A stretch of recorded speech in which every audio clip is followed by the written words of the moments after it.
Bismillah, chers élèves du baccalauréat, bienvenue sur ma chaîne. Après avoir présenté une vingtaine de sujets concernant la génétique, je vais passer à une autre unité, l'utilisation de la matière organique et inorganique. Pour ce fait, j'ai programmé, Inch'Allah, إضافة إلى التمارين اللي غادي نقدم الخاصة بالتلوث اللي غتكون تمارين ديال امتحانات البكالوريا وكيفية التعامل معها بطريقتي الخاصة إن شاء الله اللي نتمنى أنها تكون مفيدة. غادي نضيف مرفق ديال دي ريزيمي concernant la pollution de l'eau, la pollution des sols, la pollution de l'air et ses effets sur les écosystèmes et sur l'environnement. Un résumé اللي غادي يمكن يكون يعني مسهل لا كومبريونسيون بالنسبة للتلميذ كيفاش تكون عنده مفاهيم اللي هي مبنية على أسس أنه تولي عنده قدرات في التصور وفي التخيل ديال أي سؤال وأي تمرين وأي وضعية توضع فيها في الامتحان. بفضل الله غادي ننطلق بالإكزرسيس الأول concernant la pollution de l'eau. غادي يكون عندي التمرين التالي: pollution de l'eau, notion de DBO5, DCO et eutrophisation. Pour la définition de la pollution de l'eau, اشنا هي لا بوليسيون دو لو هادي ضروري خصني نكون حافظها. لا ديفينيسيون خصها تكون bien comprise ou bien mémorisée. C'est l'altération qui rend son utilisation, c'est-à-dire l'altération de l'eau qui rend son utilisation dangereuse et où il perturbe l'écosystème aquatique.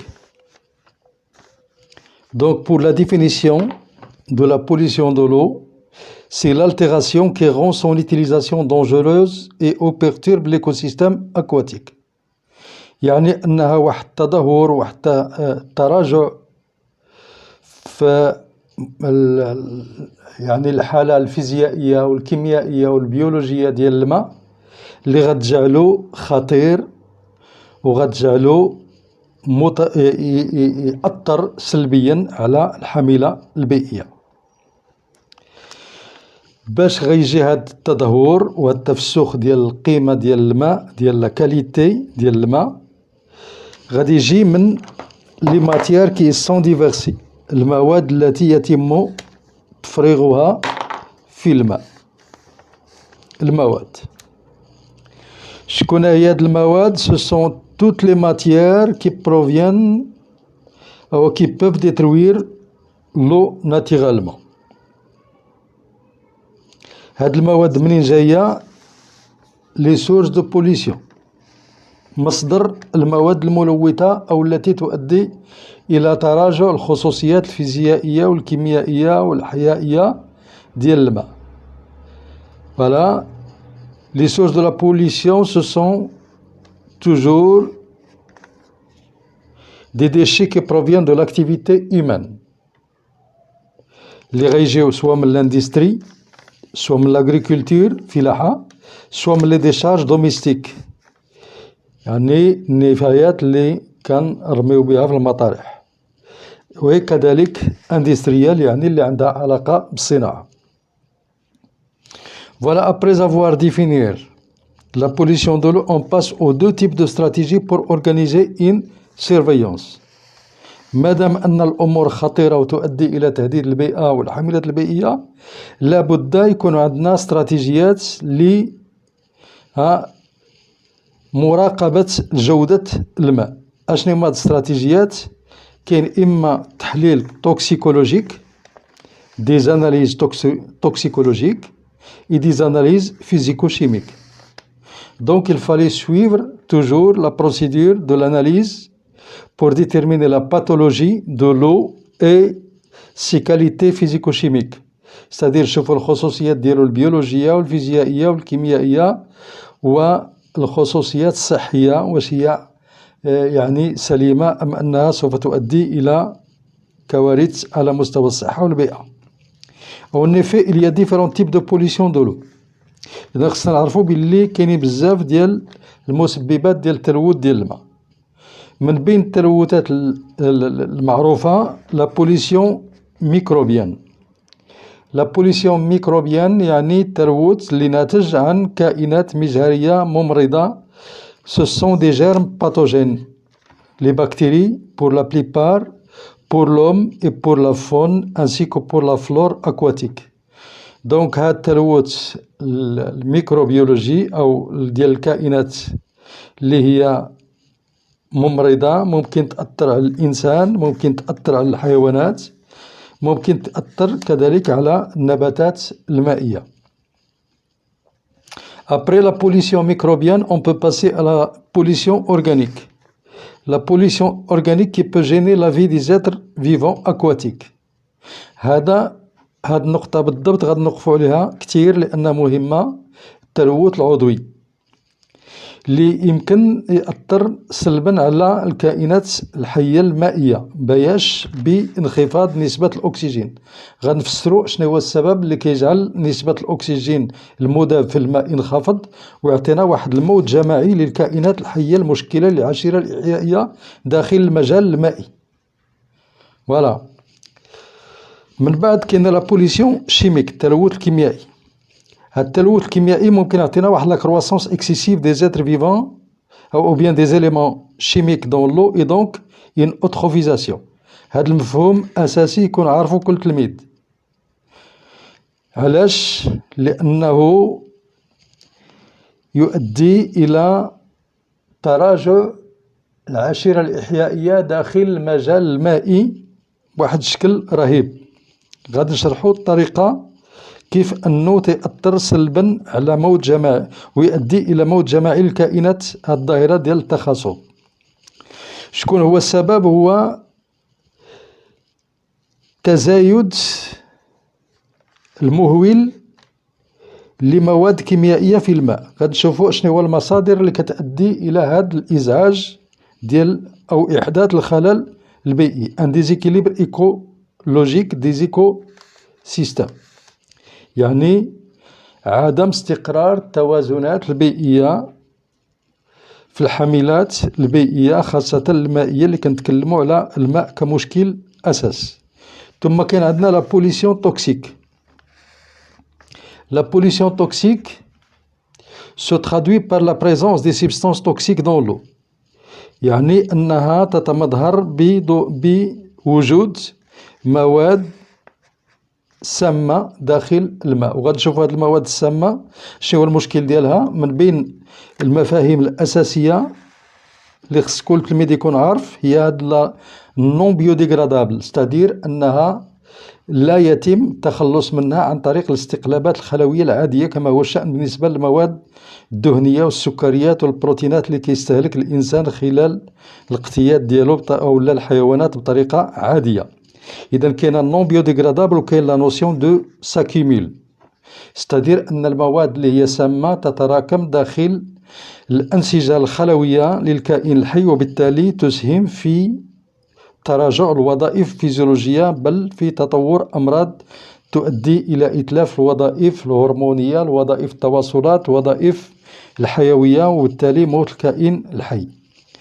وهذا كيوقع من بعد ما يتم انتقال الطاقة وانتقال المادة عبر حلقات السلاسل الغذائية اللي غنجسدوها بما يسمى ب لي بيراميد دو إيكولوجيك. بيراميد إيكولوجيك أو بيان الأهرام الإيكولوجية بيراميد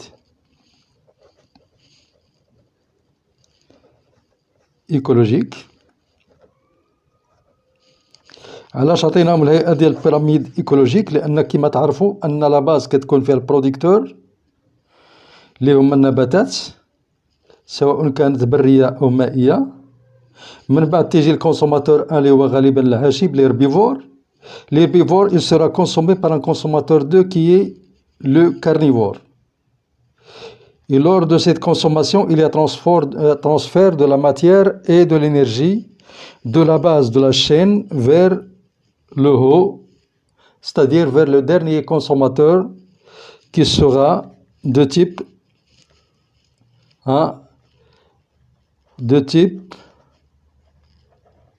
pointu.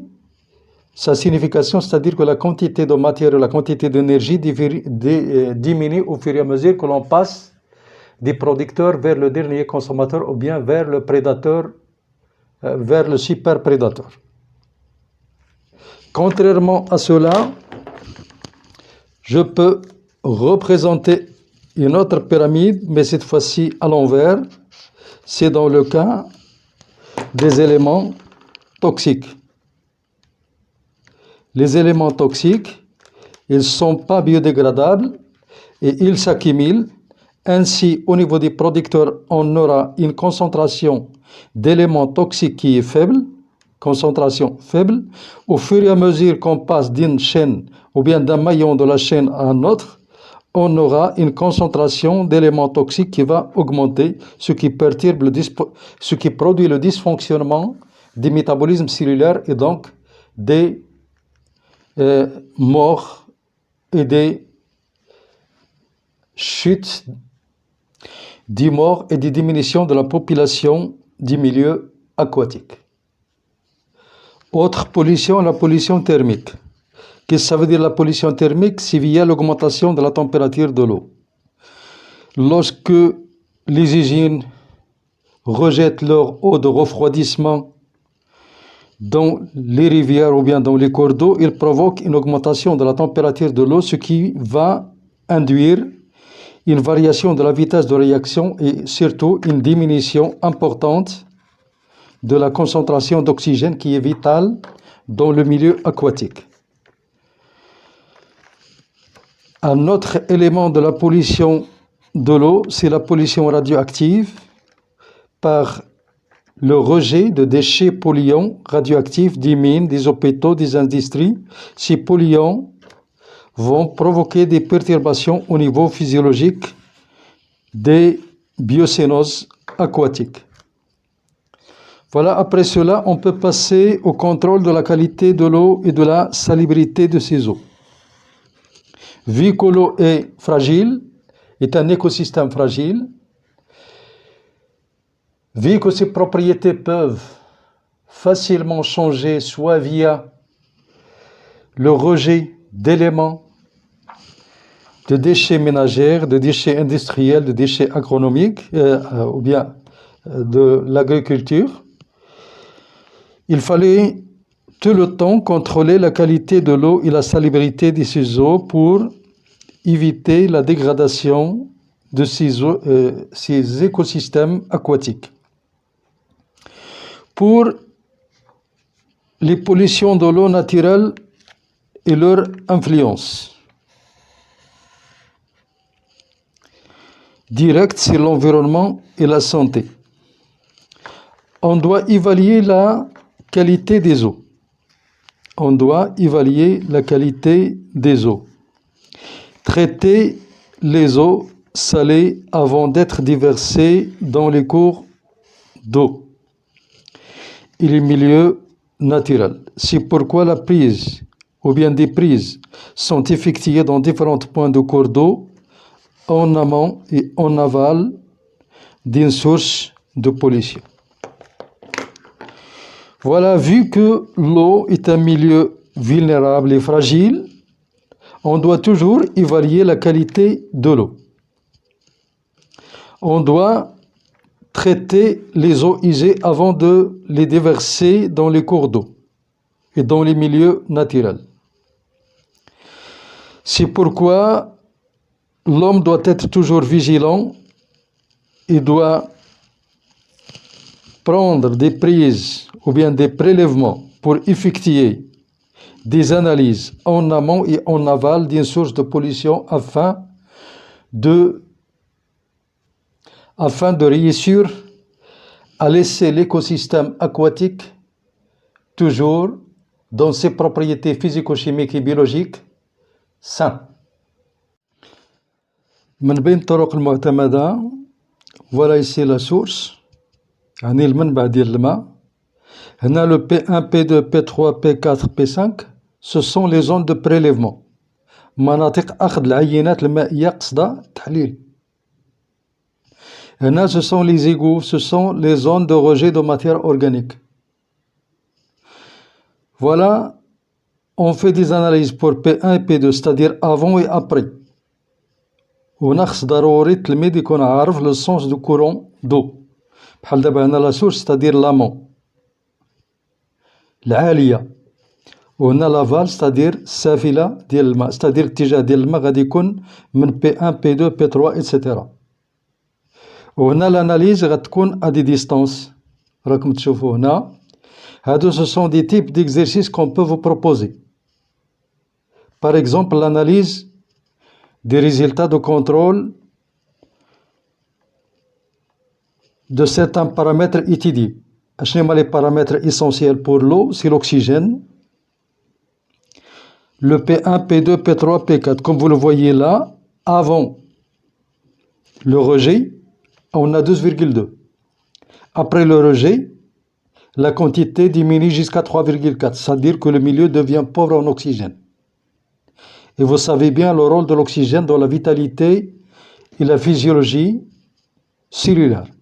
Respiration, énergie, activité, etc. Lorsqu'il n'y a pas d'oxygène, la respiration sera remplacée par la fermentation chez certains êtres vivants. D'autres ne peuvent pas changer de stratégie, ils vont mourir. La DBO5, on va parler. C'est la demande biologique en oxygène durant 5 jours. Regardez là, c'est l'inverse. DBO5, il était de 3, il devient 78. C'est-à-dire qu'il va augmenter énormément. Même chose pour les nitrites, c'est-à-dire le NO2-, il va augmenter. Pour les sels ammoniaco, ils vont augmenter. Pour les chlorures, ils vont aussi augmenter. Mais au fur et à mesure que l'on s'éloigne des égouts, c'est-à-dire des points de rejet, le P4 et le P5, regardez là le P4 et le P5, on a tendance vers le retour à l'état initial. Voilà, 12,2, 12,4. Et là, c'est même moins, 11,5. Là, c'est très positif. Le 12,2, 12,4, c'est très bien. C'est-à-dire que l'eau a pris sa clarté et sa salubrité, c'est-à-dire qu'il devient de très bonne qualité. Mais là, il est néfaste pour la biocénose. Même chose pour les chlorures. 48, 49, c'est proche, 48. Retour à l'état initial. Ce phénomène est appelé auto-épuration naturelle.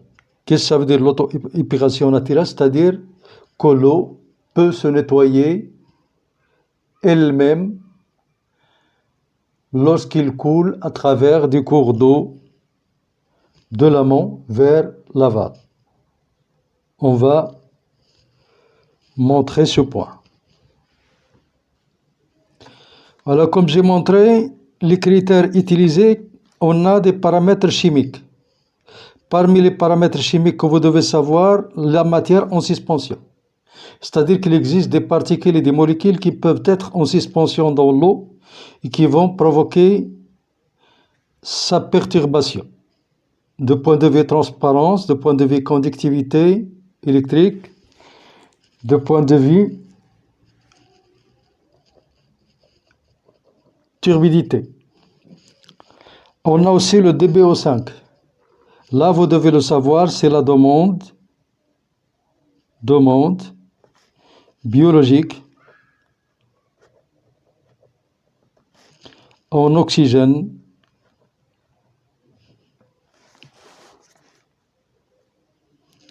durant 5 jours. Durant 5 jours. Et ces expériences, pour la détermination de ce facteur ou bien de ce paramètre chimique essentiel, se réalisent à l'obscurité et à une température de 20 degrés. À l'obscurité pour éviter le phénomène de la photosynthèse dans l'échantillon de l'eau étudié. À 20 degrés pour normaliser les résultats au niveau de la recherche à l'échelle mondiale. Pour le DCO, c'est la demande, même chose, mais cette fois-ci chimique, en oxygène. Là, la vitesse de ces réactions chimiques sera plus élevée que celle biologique. Pour l'oxygène dissous, c'est justement l'élément le plus essentiel du point de vue paramètre chimique. Pourquoi? Parce que l'oxygène, c'est la vie, c'est la respiration, c'est l'énergie. On doit toujours avoir une concentration d'oxygène élevée dans l'eau pour que les êtres vivants trouvent leur métabolisme normal sans perturbation. Pour les paramètres physiques. Paramètre physique, c'est la transparence. Cette transparence, elle influe la quantité de lumière qui intègre l'eau. Il est très essentiel pour les plantes, pour la photosynthèse. Si l'eau est masquée par des nappes de pétrole ou bien des nappes de déchets, la lumière n'entre pas au niveau inférieur de l'eau. Les végétaux qui se trouvent en bas seront dans un état alarmant. Il n'y a pas de métabolisme, il n'y a pas de photosynthèse. Donc les plantes vont mourir et l'écosystème va se dégrader. Pour la température, même chose. La température, elle influence les réactions chimiques et biochimiques. Et donc, tant que la température est normale, l'équilibre est omniprésent. Sinon, la température va changer, les réactions, la vitesse et la qualité, la dissolution de l'oxygène va aussi changer. La conductivité électrique. La conductivité électrique, c'est en relation aussi avec le pH du milieu, l'acidité, la basicité, les ions, etc. Cela peut être variable sous l'action de rejet de déchets industriels, agriculture et domestiques. Pour les critères biologiques, c'est l'indice biotique. Les organismes invertébrés sont des indicateurs de la qualité des eaux courantes. On sait bien qu'il y a des invertébrés qui sont très sensibles à la pollution. Lorsqu'ils sont présents dans l'eau, on dit que l'eau est normale et saine. Lorsqu'ils disparaissent, ils sont remplacés par des animaux ou par des invertébrés qui sont résistants à la pollution et qui peuvent nous informer que le milieu est pollué. En effet, un organisme vivant ne peut vivre convenablement que s'il tolère les facteurs de ce milieu. Qu'est-ce qu'il faut retenir pour la signification de DBO5 DCO eutrophisation? Pour la DBO5, c'est la quantité d'oxygène consommée par des bactéries aérobies qui assurent la dégradation de la matière organique en matière minérale. C'est la quantité d'oxygène. C'est pourquoi on a dit la demande en oxygène. Biologique, c'est consommé par les bactéries qui assurent la dégradation de la matière organique. C'est-à-dire, plus que la matière organique est présente, plus que la demande biologique O5 sera élevée. Je peux éclaircir le phénomène par la réaction chimique ou bien biochimique suivante. Les protéines, par exemple matière organique, qui en présence de l'oxygène, sous l'action de bactéries aérobies, c'est-à-dire consommatrices d'oxygène, ces bactéries vont consommer l'oxygène et les protéines pour les transformer en nitrites, en nitrates, en phosphates et en CO2. Voilà. Transformation de la matière organique en matière minérale par les bactéries sous l'action en présence d'oxygène. Donc, tant qu'on donne la matière organique aux bactéries, l'oxygène sera épuisé. Il sera utilisé pour la transformation de la matière organique en matière nitrite, nitrate. Nitrate c'est NO3-, nitrite c'est NO2-, et les phosphates avec le CO2. Ces éléments-là, ils seront utilisés pour le développement des végétaux. C'est l'absorption par les racines et par les plantes aquatiques. On peut donc évaluer indirectement la charge en matière organique de l'eau. L'élément essentiel, c'est évaluer indirectement.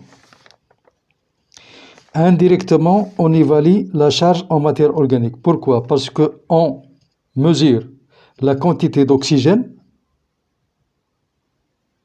mais en réalité, l'oxygène nous renseigne sur la quantité de matière organique, c'est-à-dire des protéines et des sucres qui seront consommés ou bien des lipides.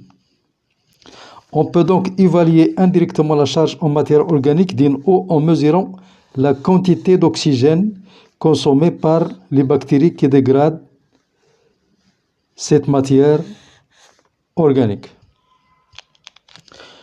En conclusion, qu'est-ce que vous pouvez retenir? Plus la quantité d'oxygène consommée est élevée, la DBO5 sera grande et la matière organique biodégradable est élevée. Donc, plus la charge de matière organique est élevée, plus l'eau est très polluée. Pourquoi elle est très polluée? Parce que l'eau ne contient plus d'oxygène dissoute et la biocénose, ou bien les êtres vivants, seront en état flagrant, c'est-à-dire dans une situation critique, ils vont mourir. Il se peut qu'il se produise un génocide. Le manque d'oxygène ne peut pas être supporté par les êtres vivants aquatiques. Pour la DCO,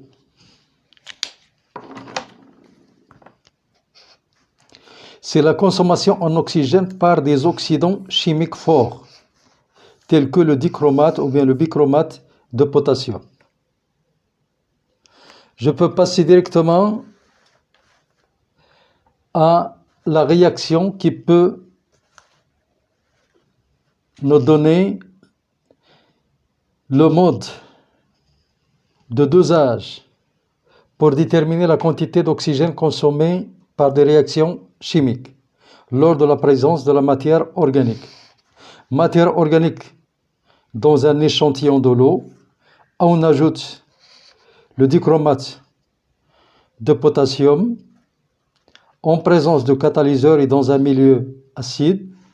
Il se transforme en CO2 plus H2O plus Cr3+. Cette réaction n'est pas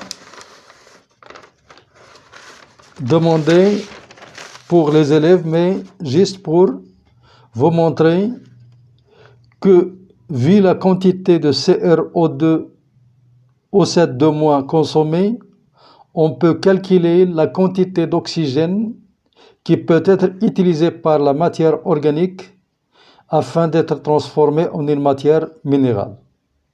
Et c'est ce qu'on appelle la DCO.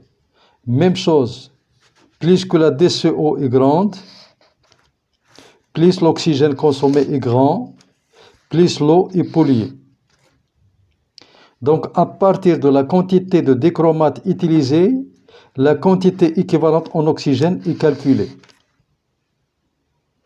Voilà, on peut déduire la quantité d'oxygène consommée par la quantité de dichromate qui est intervenue dans la réaction de la dégradation de la matière organique, de l'échantillon de l'eau qu'on veut analyser.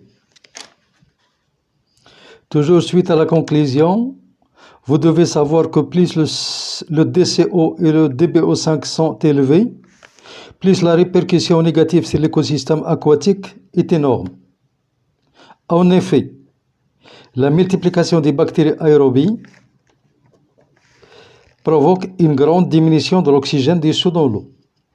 Même chose, la consommation d'oxygène via les réactions chimiques peut aboutir à une diminution d'oxygène dissous dans l'eau. Ceci aboutit à l'épuisement de l'oxygène et à l'apparition de la fermentation anaérobie. Donc, après avoir diminué la concentration d'oxygène de façon non réversible, la microbiologie ou bien les micro-organismes qui vivent dans l'eau ainsi que les poissons vont chercher d'autres solutions au lieu de la respiration. Ceux qui ont la possibilité d'avoir une fermentation, ils vont le faire. Mais cela s'accompagne de la libération de substances toxiques H2S et NH4 qui provoquent la mort des organismes vivants. Donc plus l'oxygène diminue, plus la respiration est absente, plus il est remplacé par la fermentation qui aboutit à l'émission d'éléments nocifs et toxiques qui sont le H2S et le NH4, ce qui provoque la mort des individus du milieu aquatique. Après cela, on passe au phénomène de l'eutrophisation. Takhaso. L'eutrophisation, premièrement, l'origine du problème. L'origine du problème, c'est la présence en excès dans l'eau des éléments minéraux ou bien des éléments tels que le phosphore et l'azote. Ces éléments sont déversés par les eaux usées, l'agriculture, l'industrie. Ces éléments, ils sont très solubles. Par exemple, dans les sols, on a utilisé beaucoup de fertilisants. Ces éléments vont être lessivés par l'eau de ruissellement dans les lacs ou les cours d'eau et qui vont provoquer l'eutrophisation. L'eutrophisation, c'est quoi? La définition que vous devez savoir, c'est une forme de pollution aquatique qui se produit lorsque le milieu reçoit trop de matière nutritive. Trop de matière nutritive. Cette matière nutritive sera assimilable par les algues. Le résultat de cette assimilation, c'est la prolifération et la pullulation rapide et massive de façon excessive qui rend le milieu tout vert, c'est-à-dire recouvert d'un tapis vert. On voit des fleuves de couleur verte en surface. C'est grâce à quoi? Grâce au phénomène d'eutrophisation, c'est-à-dire que les plantes aquatiques ont trouvé de quoi se nourrir, surtout lorsque le soleil et la température est élevée. Le phénomène sera très rapide. Voilà quelle est la répercussion de cette multiplication rapide des algues. Les algues vont se développer, se multiplier suite à la prolifération, c'est-à-dire à la multiplication des planctons et des plantes aquatiques, c'est-à-dire les algues et le phytoplancton. L'eau verdit, c'est le mot le plus essentiel là. L'eau devient verdâtre, c'est-à-dire non transparent. Sa transparence diminue. Les végétaux qui se trouvent en bas vont mourir. Pourquoi? Parce que la lumière n'arrive pas à leurs feuilles et à ce qu'on appelle les chloroplastes, leur usine de transformation de la matière minérale en matière organique. Ils vont constituer un apport nutritif supplémentaire pour les bactéries. Donc, les végétaux qui n'arrivent pas à faire leur photosynthèse vont être sous forme de matière organique morte. Les bactéries vont profiter, ils vont consommer cette matière organique morte avec de l'oxygène. Ils vont alors se multiplier et consommer encore plus d'oxygène. L'oxygène va diminuer dans l'eau, alors Les êtres vivants qui existent dans ces lacs ou bien dans ces cours d'eau qui sont stagnants dans la plupart ne trouvent pas de quoi respirer. Ils vont mourir, surtout les invertébrés qui sont au fond. Et les poissons peuvent disparaître. On peut parler d'un hécatombe ou bien d'un génocide massif, c'est-à-dire une mort de la grande majorité de la biocénose aquatique par cette disparition rapide de l'oxygène. En conclusion, je peux fixer dans la tête la formation d'une couche végétale verte dense empêche la pénétration des rayons lumineux, ce qui entraîne l'arrêt de la photosynthèse. Cet arrêt, il va induire la mort des planctons et des algues. La matière organique qui va s'accroître et qui va se dégrader donne l'occasion pour une réduction d'oxygène soit par la décomposition par les bactéries ou bien par des réactions chimiques, ce qui aboutit à la disparition de plusieurs espèces nobles qui vivaient auparavant dans un milieu très sain et contenant assez d'oxygène. Après ce petit cours rapide, dont je vois qu'il est très utile pour certains élèves, on peut passer à des exercices d'application pour évaluer justement notre apprentissage. Ces exercices sont des exercices de baccalauréat, examen national, série sciences physiques, toujours dans le chapitre utilisation de la matière organique et inorganique. Le sujet, c'est le sujet 5. La question, c'est la suivante. La question des ordures ménagères et quotidiennes. C'est-à-dire que à chaque jour, la quantité des ordures, elle est omniprésente, si l'on ne dirait pas qu'il accroît d'un jour à l'autre. Il touche à chaque individu tant sur le plan professionnel que familial, car il ne cesse de croître en quantité. Donc sa quantité augmente. Et en qualité, tant que notre mode de vie se transforme ou bien évolue, nos ordures vont aussi changer et vont être dangereux et nocives. Dans le but de connaître l'impact des ordures ménagères sur l'environnement au Maroc et les techniques de traitement et de gestion de ces déchets, on propose les données suivantes. Donc il y a un impact. Et cet impact nous invite à déterminer les techniques de traitement et une bonne gestion de ces déchets afin de sortir de ce problème néfaste pour l'environnement. Le document 1 présente l'évolution et le pourcentage de quelles composantes des ordures ménagères au Maroc. L'évolution et le pourcentage des ordures au Maroc. En plus, la durée de vie de ces ordures dans la nature. Le document 2 montre le taux de matière organique et l'humidité des ordures. Donc le taux de matière organique et l'humidité des ordures ménagères au Maroc et autres pays tels que la France et les USA. Voilà, le document 1, c'est un tableau qui montre la matière organique, les plastiques, les métaux, le papier carton. En différentes dates, 1960 jusqu'à 2013, avec la durée de décomposition dans la nature. Voilà pour la question numéro 1 à partir du document 1. Décrivez l'évolution de chaque composant des ordures ménagères au Maroc et montrez pourquoi il présente un risque pour l'environnement.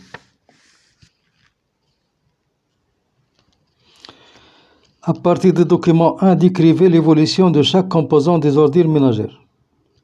C'est-à-dire donner une analyse et décrire l'évolution de chaque. Le mot essentiel là, c'est chaque composante. Première des composantes, c'est la matière organique.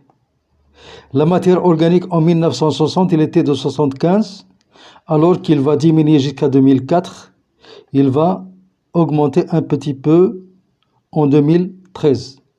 Donc matière organique en 1960 jusqu'à 2004, il a subi la matière organique, il a subi une diminution. Il a subi une diminution, puis une petite augmentation.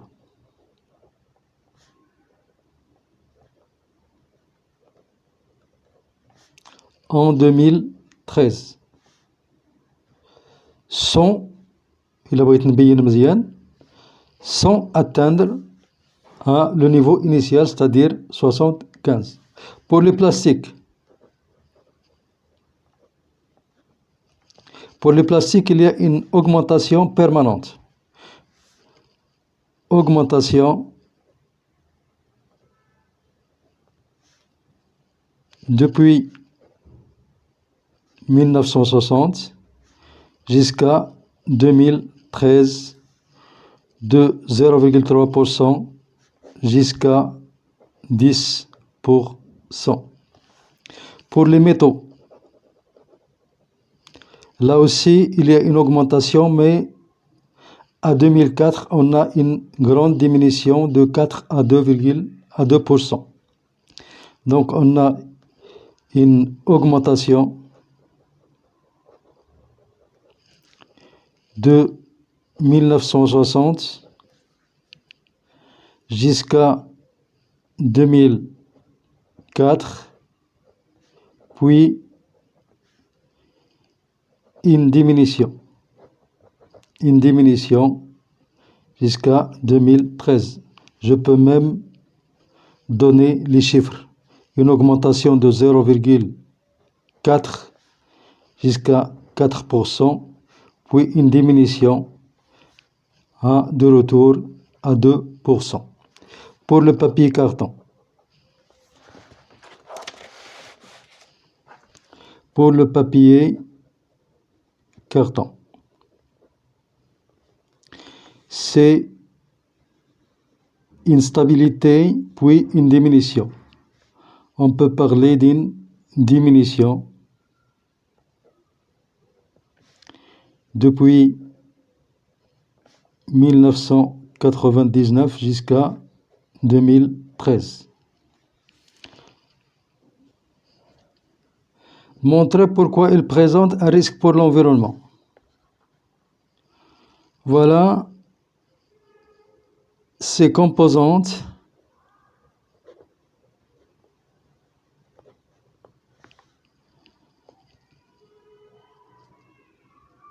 présentent un risque pour l'environnement.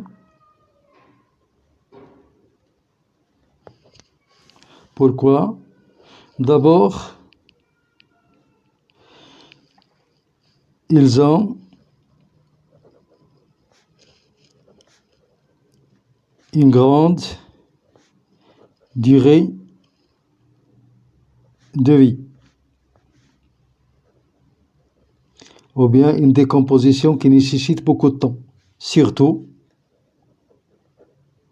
je connais les éléments qui ont une grande résistance, ou bien une grande résistance à la dégradation.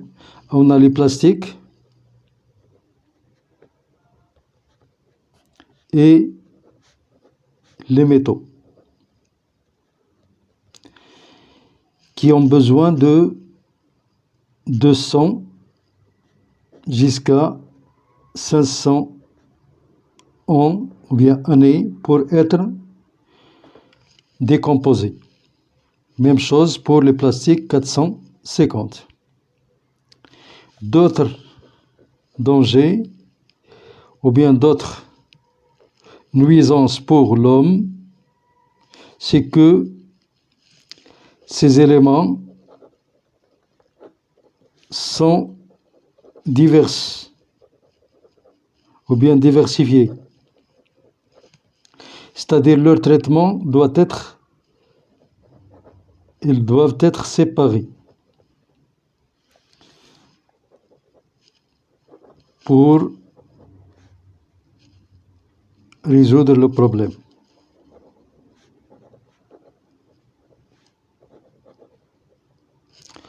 Soit par recyclage, soit par incinération, soit par enfouissement.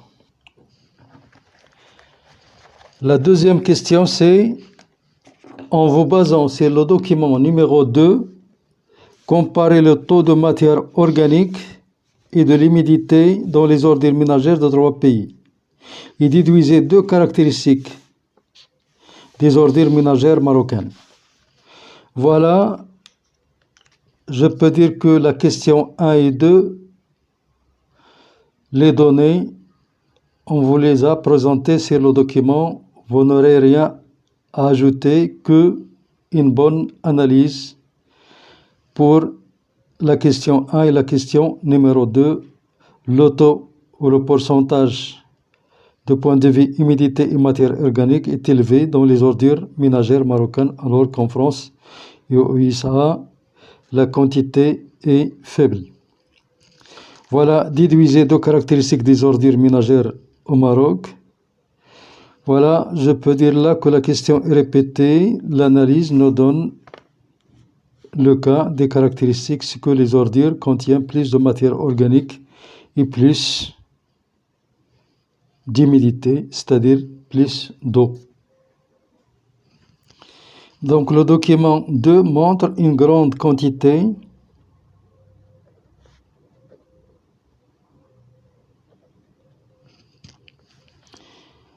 de matière organique et une humidité élevée dans les ordures ménagères au Maroc.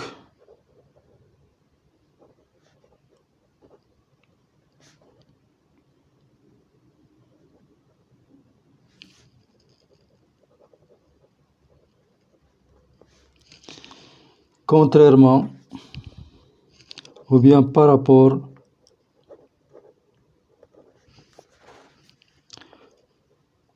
aux 2 autres pays.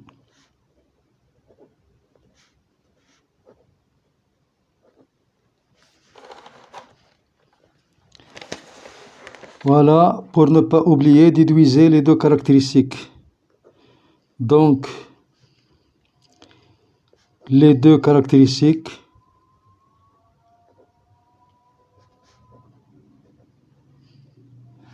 des ordures marocains, c'est qu'ils sont riches en matière organique et très humides.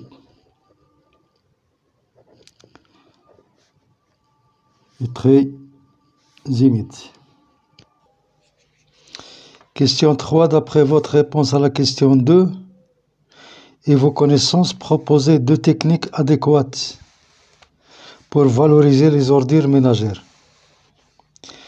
Parmi les techniques adéquates pour valoriser, on a soit le recyclage. Là, on a la matière organique qui est énorme. On peut utiliser le compostage et la fermentation pour donner des biogaz. Donc pour la question 3, vu que les ordures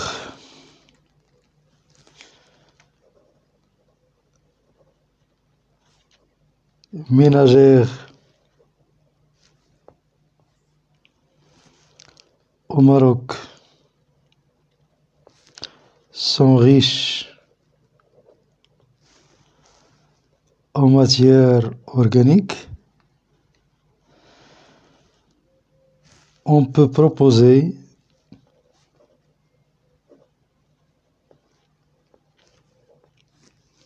soit le décompostage,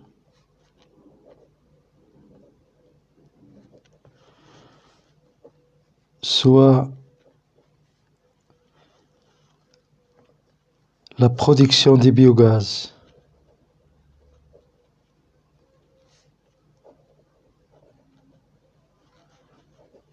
Comme solution au problème des déchets ou bien des ordures ménagères. Voilà, là c'est le compostage. Compostage et non décompostage. Compostage, c'est-à-dire la transformation de la matière organique des déchets en compost. Pour l'autre partie, les lexivia. Les lexivia, on doit savoir que les lexivia, ce sont des jus de produits de matière organique qui peuvent être véhiculés par les pluies, les eaux de ruissellement et qui vont augmenter la pollution des eaux, des nappes, des sols,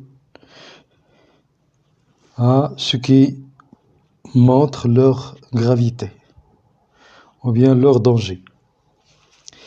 Les lexivia issus des ordures ménagères, ce sont des jus des ordures ménagères qui avec l'eau peuvent ruisseler et peuvent contaminer beaucoup de milieux. Constituent l'une des contraintes, c'est-à-dire l'un des grands problèmes majeurs à la gestion des décharges publiques, surtout au niveau des décharges publiques où il y a accumulation de tas de matière organique qui peut contribuer à la multiplication des microbes et des métaux lourds qui seront nocifs pour la santé humaine. Parmi la décharge contrôlée du Grand Agadir, des études ont été faites dans le but de développer des techniques de traitement.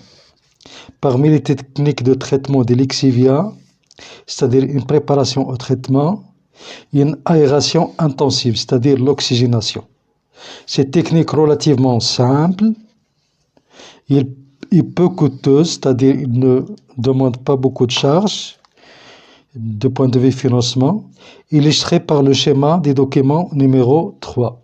Le document 3, lorsque vous le regardez, vous trouvez des problèmes à le mettre en évidence de façon simple, alors qu'il illustre un phénomène très simple, c'est que l'aération produit l'apport d'oxygène à un échantillon de lexivia qui sera analysé. Voilà un lexivia témoin, c'est-à-dire son apport d'oxygène, et un lexivia en présence d'oxygène. On peut réduire le schéma là, lexivia témoin avec l'air atmosphérique normal, et là c'est avec l'ajout d'oxygène.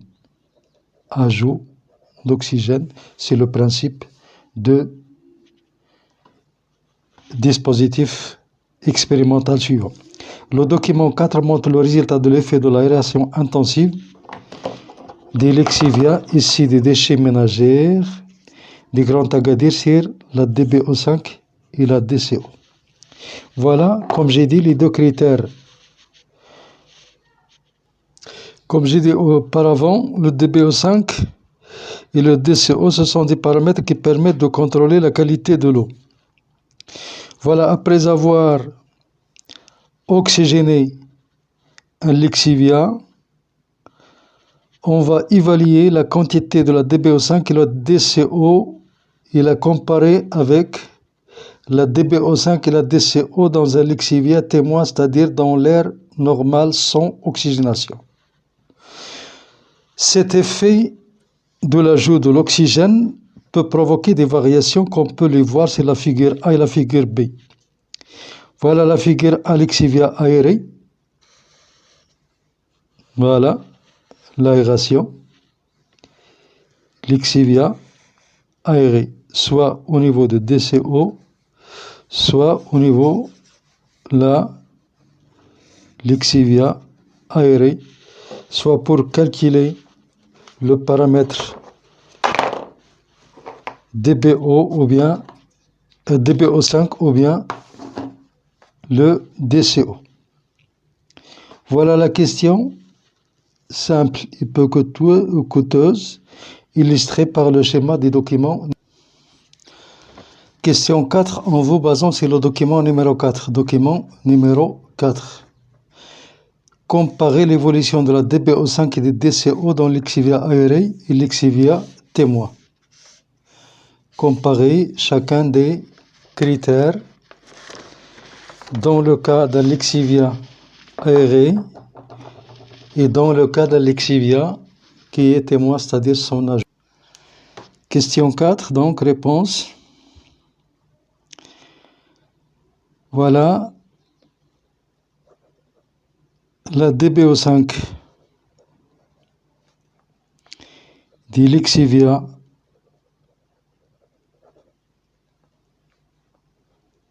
aérée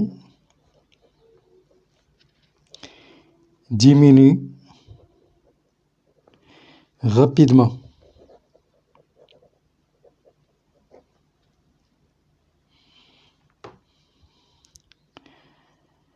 D'à peu près de 40 000 milligrammes par litre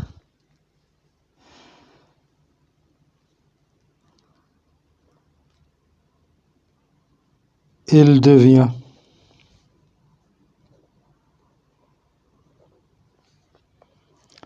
moins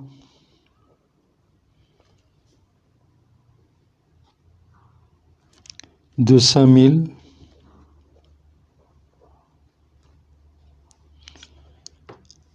après 20 jours d'aération en oxygène. Alors que la DBO5 dans les lexivia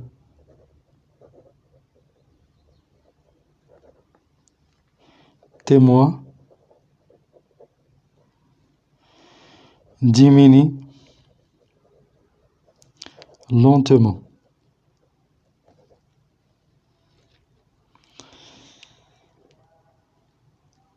En effet, après 30 jours, sa quantité reste supérieure à 10 000 milligrammes par litre. Même chose pour la DCO. Pour la DCO,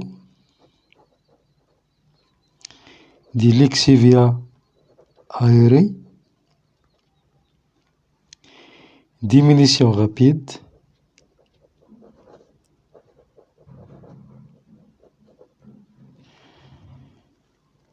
après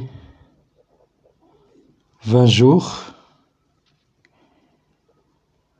il ne reste que à peu près 8000 milligrammes par litre, alors que la DCO de l'échantillon de l'exivia témoin, c'est-à-dire sans ajout d'oxygène, diminue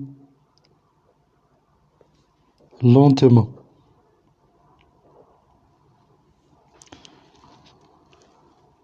Même après 50 jours, la DCO reste plus élevée que 40 000 mg par litre. Question numéro 5. En vous appuyant sur le document numéro 3 et le document numéro 4. Et sur vos connaissances, expliquez la variation de la DBO5 et la DCO dans la Lixiviat aérée. Dans le Lixiviat aéré. Voilà donc le document numéro 4 et le document numéro 3. Voilà comment expliquer, d'après ces documents, la variation rapide de la DBO5 et de la DCO par rapport au cas normal. Explication de la diminution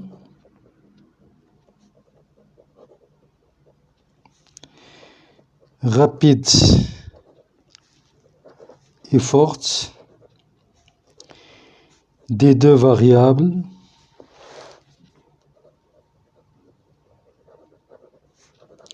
la DBO5 et le DCO par le fait suivant. L'oxygène ou bien le dioxygène permet la dégradation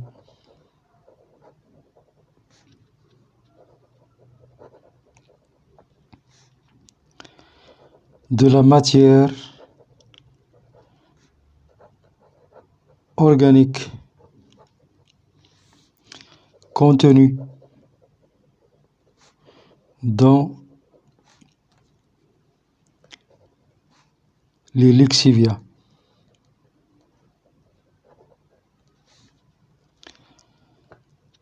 Soit par les bactéries aérobies,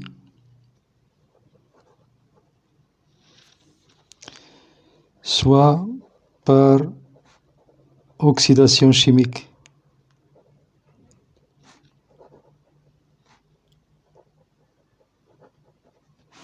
Ce qui implique une diminution de la matière organique. Et donc, la DBO5 et la DCO seront minorisés.